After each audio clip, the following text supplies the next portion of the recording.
ବନ୍ଧୁ, ଆମେ ବୃହସ୍ପତି ଚଳନ ବିଷୟରେ କିଛି ଦିନ ହେଲା ଆଲୋଚନା କରୁଛେ। ଆଜି ବୃହସ୍ପତିଙ୍କର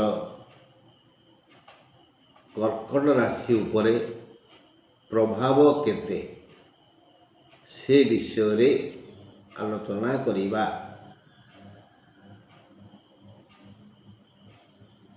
ବୃହସ୍ପତି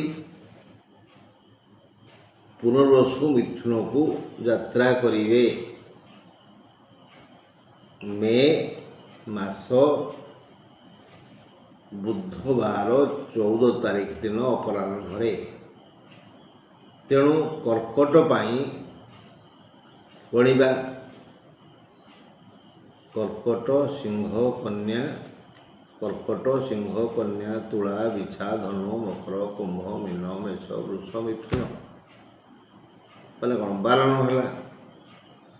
12 ନମ୍ବର ରାଶି। ଦ୍ୱାଦଶେ ମଧୁ କୈଟଭେ ଦ୍ୱାଦଶ ହେବ। ଦ୍ୱାଦଶ ବୃହସ୍ପତି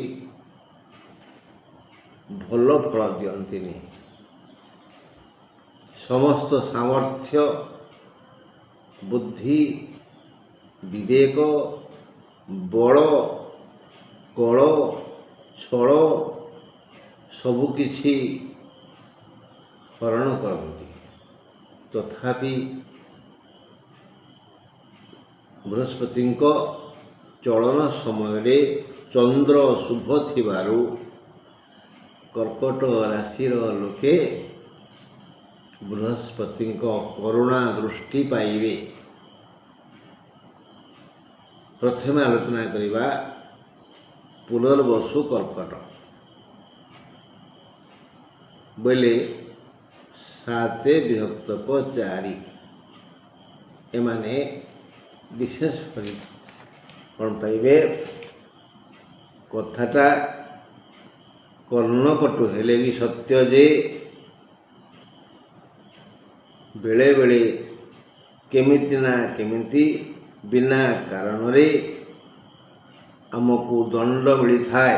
ତେଣୁ କୁହାଯାଏ କାରଣ ଥାଉ ବା ନଥାଉ ଦେହରେ ଟେକା, ପଥର ବା କଣ୍ଟା, ତୀର ବା କୌଣସି ମାଡ଼ ବାଜି ରକ୍ତ କ୍ଷରଣ ହେବ।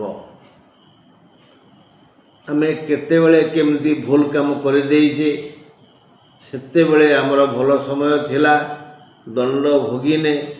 ତେଣୁ ଏବେ ଯେଉଁ ରକ୍ତ କ୍ଷରଣ ହେବ ତାହାର କାରଣ ଆମେ ପୂର୍ବରୁ କରିଥିବା ମନ୍ଦ କାର୍ଯ୍ୟର ଫଳ। ଅର୍ଶ ଗୋଟେ ଏମିତି ରୋଗ ଯାହା ଯୋଗୁଁ ଦେହରୁ ରକ୍ତପାତ ହୋଇଥାଏ। ହାତ ଗୋଡ଼ କଟିଯିବା ଯୋଗୁଁ, ପଡ଼ିଯିବା ହେତୁ, ଖଣ୍ଡିଆ ଖାବରା ହେବା ଯୋଗୁଁ, ଧକ୍କା ଯୋଗୁଁ ଦେହ ଆଘାତ ପ୍ରାପ୍ତ ହୁଏ ଓ ରକ୍ତ ବାହାରେ। ଅର୍ଥାତ୍ ମୁଁ ଏହି ରକ୍ତ କଥା କହିବାର ତାତ୍ପର୍ଯ୍ୟ ବୃହସ୍ପତି ପୁନର୍ବସୁ ନକ୍ଷତ୍ରକୁ ଶସ୍ତ୍ରାଘାତ ଜନିତ ପୀଡ଼ା ଦେବେ। କୌଣସି ନା କୌଣସି କାରଣରୁ ବେଳେବେଳେ ଆମ ଗୋଡ଼ରେ ବଡ଼ ଧରଣର ପଥର ପଡ଼େ ତ ରକ୍ତ ବାହାରେନି, ଦରଜ ହେଇଯାଏ।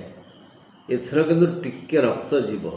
କେଉଁଠି ଘମିର ଟିକେ ହେଇଥିବ କୁଣ୍ଡେଇ ଦେବା, ବା ପୁରୁଣା ଘା ହେଇଥିଲା କେଉଁଦିନ ସେ ଘା ଶୁଖିଗଲାଣି ସେ କୁଣ୍ଡେଇ ହେବ, ତା ବକଳା ଛାଡ଼ିଯିବ, ରକ୍ତ ବାହାରିବ, ରକ୍ତପାତ ହେବ। କାଛୁ, କୁଣ୍ଡିଆ, ବ୍ରଣ, ବଥ, ବାଳମୂଳିଆ ଯୋଗୁଁ ବି ରକ୍ତ ବାହାରିଥାଏ। ଝଗଡ଼ା ଜନିତ ମାରପିଟ ଯୋଗୁଁ ବା ଦୁର୍ଘଟଣା ଘଟିପାରେ। ଏବେ ଘିମିରି, ମିଳିମିଳା, ହାଡ଼ ଫୁଟି ଆଦି ହେବାର ସମ୍ଭାବନା ଅଛି। ପୁଣି ହାଇ ବ୍ଲଡ଼ ପ୍ରେସର ହେଲେ ବି ରକ୍ତ ଜନିତ ସମସ୍ୟା ହୁଏ।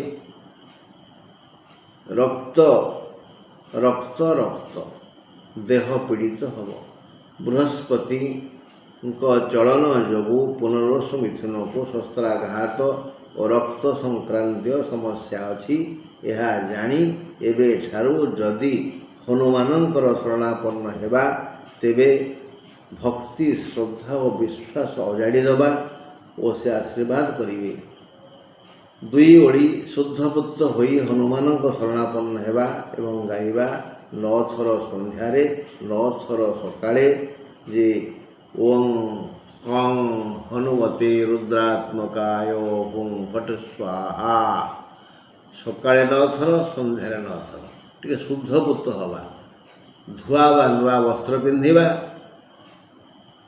ଭାଇ ମୁଁ ବାରମ୍ବାର କହି ଆସିଛି, ଯେତେବେଳେ ପୂଜାପାଠ କରିବା ଆମ ମୁହଁ ଉତ୍ତର ବା ପୂର୍ବ ବା ଉତ୍ତର ପୂର୍ବ କୋଣ ଐଶାନ୍ୟ କୋଣକୁ ରହିଲେ ଭଲ।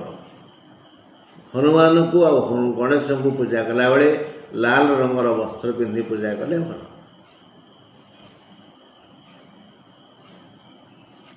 ଆମେ ହନୁମାନଙ୍କୁ ପୂଜା କରିବା ପୂର୍ବରୁ ଟିକେ ରାମ ନାମ ସ୍ମରଣ କରିବା। ରାମ ରାମ ରାମ ରାମ ରାମ ରାମ 9 ଥର, ତାପରେ ଓଂ ହଂ ହଂ ହନୁମତେ ରୁଦ୍ରାତ୍ମକାୟ ହୁଁ ଫଟ୍ ସ୍ୱାହା 9 ଥର, ପୁଣି ରାମ ନାମ ରାମ ରାମ ରାମ 9 ଥର।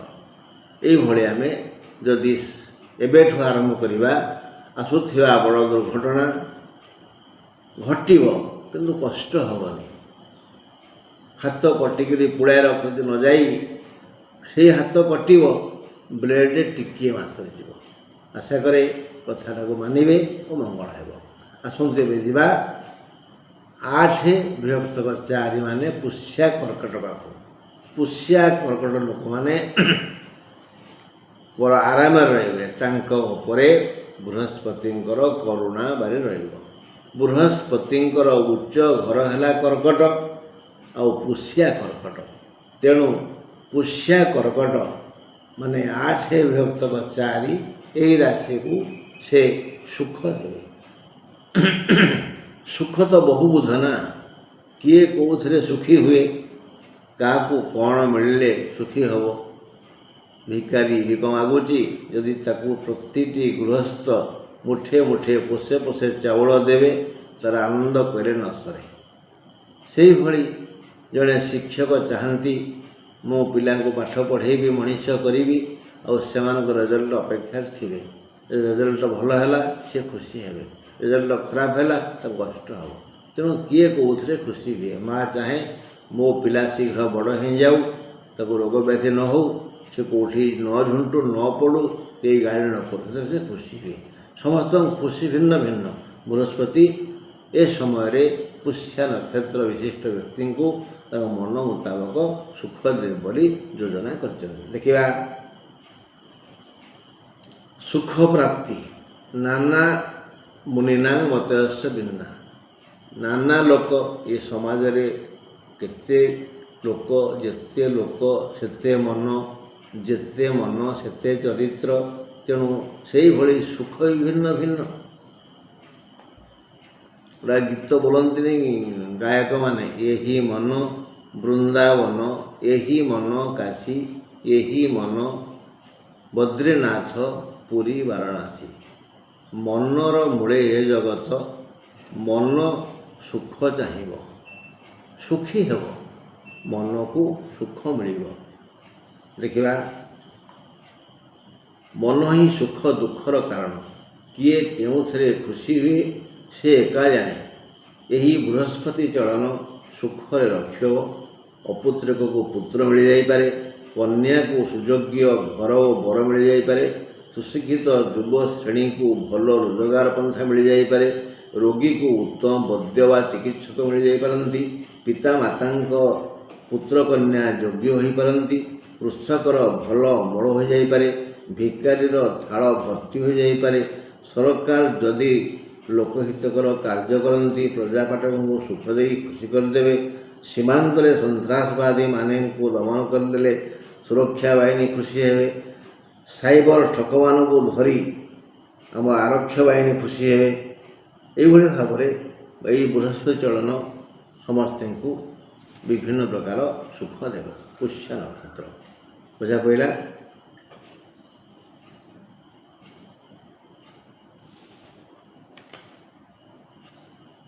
पुष्य नक्षत्र आपन कहली पढ़ी बोली देखला आपको पढ़ीदेली अश्लेषा नक्षत्र सुख पाइबे 9/4 अश्लेषा नक्षत्र वाला 9 अश्लेषा नक्षत्र आउ यही फल सी पाइबे किए अश्लेषा नक्षत्र पुष्या कथा एपर्यंत आलोचना है पुष्या 8/4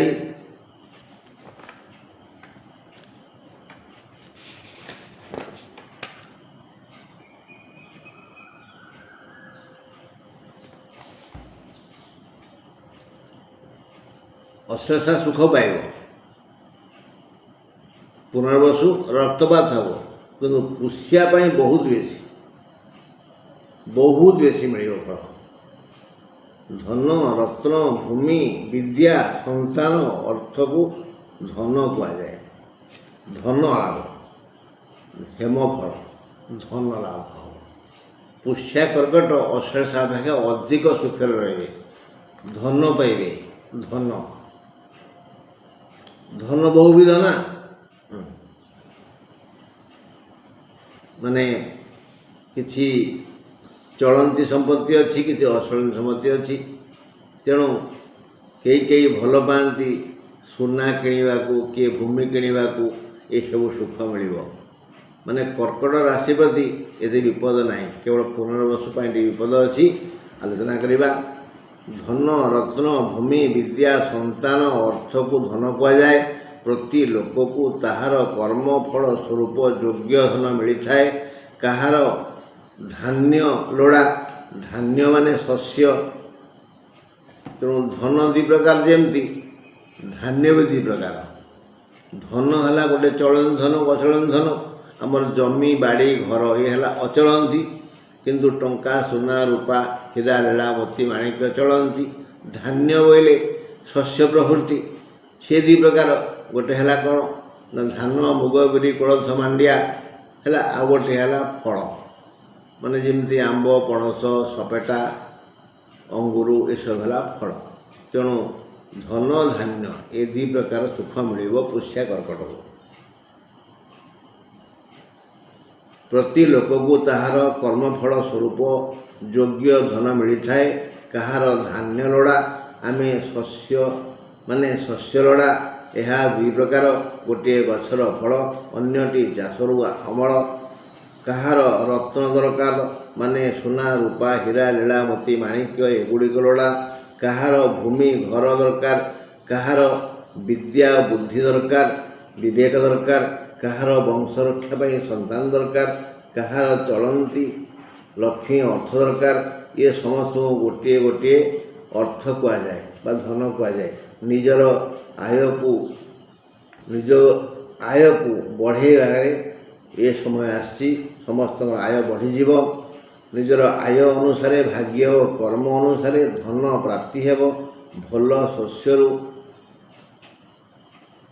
आय हेब आईनजीवी माने भल आय करेंगे व्यवसाय भल लाभ हेब घरोई चिकित्सारू चिकित्सक माने बहुत आय करेंगे भिक्षारू भिकारी बहुत सुख पाइब कृषि सेवारू कंपानी चाकरी धन मिलवार चांस अच्छी चाकरिया मानकर आय बढ़ीज मंगल है माने आम ये 3 नक्षत्र आलोचना कले 7 नक्षत्र से नक्षत्र को मिल जंत्रणा रक्त जनित जंत्रणा शस्त्राघात 8 नक्षत्र मिल धन आउ धान्य आउ 9 नक्षत्र को माने अशेष मिल सुख बंधु बृहस्पति जदि आपण को ये सब जो आलोचना कली पुनर्वसु दुख आलोचना कली जब जातक पुनर्वसु नक्षत्र जातक बृहस्पति भल जगार थे माने कर्कट उच्चर थे केन्द्र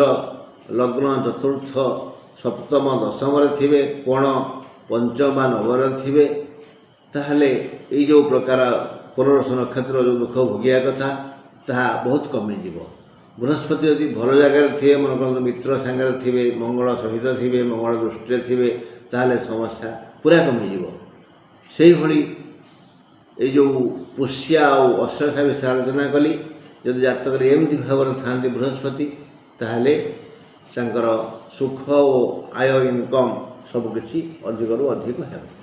जदि खराब जगार थे बृहस्पति बोले अष्टम द्वादश षष्ठ थे बा शत्रु घर थे शत्रु हेले शुक्र तुला और मिथुन थे वृष थे आउ कन्या थे राहु दृष्टि थे राहु सहित थे ताहले केबे भल फल मिल ना जो सुख कथा कहली जो लाभ कथा कहली जो धन कथा कहली ता कमिज मोटामोटी भाव में जन्मजातक ग्रह स्थिति यदि भल ताहले आमको भल फल निश्चय मिल और दुख कमिज बृहस्पति यदि जन्म जगह खराब स्थान अच्छा ताहले मंद फल निश्चय मिल एवं भल फल कमिज आज ये नमस्कार आम आसंता काली आलोचना करवा आ समय ना बृहस्पति आलोचना करने आसंता काली मासिक राशिफल आलोचना करवा काली आलोचना करवा सिंह राशि